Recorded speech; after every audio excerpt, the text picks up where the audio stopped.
അന്താരാഷ്ട്ര വനിതാ ദിനത്തിൽ മലയാളത്തിലെ ആദ്യത്തെ എഴുത്തുകാരികളിലൊരാളായ തോട്ടയ്ക്കാട്ട് ഇക്കാവമ്മയുടെ ഒരു ശ്ലോകം.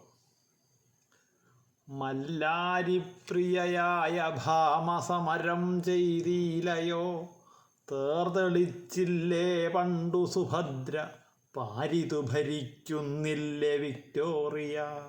മല്ലാക്ഷിമണികൾക്കു പാടവമിവയ്ക്കെല്ലാം ഭവിച്ചിടുകിൽ, ചൊല്ലേറും കവിതയ്ക്കു മാത്രമിവരാളല്ലെന്നു വന്നിടുമോ.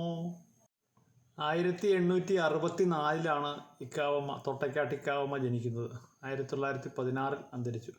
1891 ഇറങ്ങിയ സുഭദ്രാർജുനം നാടകം, ആ നാടകത്തിലെ ശ്ലോകമാണ് ഇവിടെ ചൊല്ലിയത്.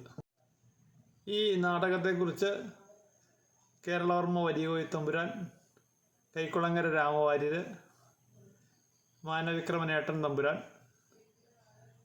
കൊടുങ്ങല്ലൂർ കൊച്ചുണ്ണി തമ്പുരാൻ, ഒ ചന്തുമേനോൻ എന്നിവരെല്ലാം വളരെ നല്ല അഭിപ്രായം ആ നാടകത്തിൻ്റെ ആമുഖത്തിൽ തന്നെ എഴുതിയിട്ടുണ്ട്.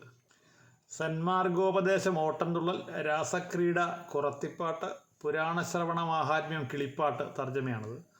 സുഭദ്രാർജുനൻ നാടകം, കൽക്കിപുരാണം, കിളിപ്പാട്ട്, നളചരിതം നാടകം എന്നിവയാണ് തോട്ടയ്ക്കാട്ട് ഇക്കാവമ്മയുടെ കൃതികൾ. പുരുഷന്മാരെ പോലെ തന്നെ സ്ത്രീകൾക്കും സാഹിത്യ പോഷണത്തിൽ ഭാഗഭാക്കുകളാവാൻ അവകാശമുണ്ടെന്നും ആ വഴിക്ക് സഹൃദയന്മാരെ സമഗ്രമായി ആഹ്ലാദിപ്പിക്കുവാൻ സാധിക്കുമെന്നും നമ്മുടെ കവയിത്രി ദൃഢമായി വിശ്വസിച്ചിരുന്നു എന്ന് ഉള്ളൂർ സാഹിത്യ ചരിത്രത്തിൽ പറയുന്നു. ആദ്യമായി ഒരു സ്ത്രീ മലയാളത്തിൽ നാടകത്തിൽ അഭിനയിക്കുന്നത് ശ്രീമതി തോട്ടയ്ക്കാട്ട് ഇക്കാവമ്മയാണ്. തോട്ടയ്ക്കാട്ട് ഇക്കാവമ്മയുടെ മകളാണ് തോട്ടയ്ക്കാട്ട് മാധവിയമ്മ. മന്നത്ത് പത്മനാഭൻ്റെ ഭാര്യയായിരുന്നു. കൊച്ചി നിയമസഭയിലെ ആദ്യ വനിതാ അംഗമായിരുന്നു അവർ. എല്ലാ വനിതാ ദിനത്തിലും തോട്ടയ്ക്കാട്ട് ഇക്കാവമ്മയെ കുറിച്ച് ഒരു ശ്ലോകം ആരോ ഉണ്ടാക്കി എന്നും അതിന് തോട്ടയ്ക്കാട്ട് ഇക്കാവമ്മ മറുപടി എഴുതിയെന്നും, മറുപടി വളരെ അശ്ലീലമായ രീതിയിൽ വേണമെങ്കിൽ വ്യാഖ്യാനിക്കാവുന്ന രീതിയിലുള്ളൊരു ശ്ലോകമാണ് എന്നെല്ലാമുള്ള ഒരു കഥ എവിടെ നിന്നോ ആരോ ഉണ്ടാക്കിയത് പ്രചരിക്കുന്നുണ്ട്. തോട്ടയ്ക്കാട്ട് ഇക്കാവമ്മയ്ക്കെതിരെയാണ് എന്ന് വിചാരിക്കാവുന്ന രീതിയിൽ എഴുതപ്പെട്ടിട്ടുള്ളൊരു ശ്ലോകം. പാരമ്പര്യം പഠിപ്പും കവിതയിൽ അതിസാമർഥ്യവും ചേർന്ന വിദ്വാൻമാരമ്പമ്പോ പുകഴ്ത്തിപ്പറയും ഇവളെ ഞാൻ വിശ്വസിക്കണമെങ്കിൽ, പാരം നൽത്തേനൊലിക്കും പരിചൊടിഹ ജലത്തിനൊഴുക്കാർന്ന മട്ടിൽ നേരോടൻ നേർക്കു നിന്ന കമനിമണിക വയ്ക്കട്ടെ കാണട്ടെ വൃത്തം.